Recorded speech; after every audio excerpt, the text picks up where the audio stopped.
तो आज झूठ नहीं बोलूंगा यार, बट समटाइम्स इट हर्ट्स।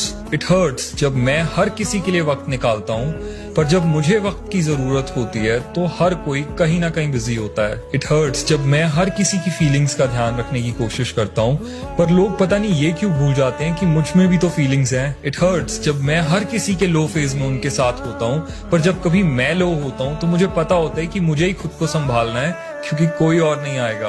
लोग अक्सर ये कहते हैं that I am very understanding and supportive, पर वही लोग पता नहीं ये क्यों भूल जाते हैं कि उस सपोर्टिव पर्सन को भी तो कभी ना कभी किसी के सपोर्ट की जरूरत पड़ सकती है ना। मैं बेशक ये सब कभी किसी से नहीं कहता, पर अंदर ही अंदर समटाइम्स इट हर्ट्स।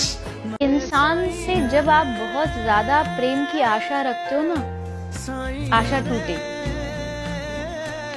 टूटती है, और जब टूटती है तो फिर वो पुराने गाने याद आते हैं, दिल टूटने वाले, फिर परेशान होता है इंसान। इससे अच्छा जो मैंने कहा कि पहले से तैयार रहो कि भैया दुनिया है, यहाँ कभी भी धोखा भी मिल सकता है।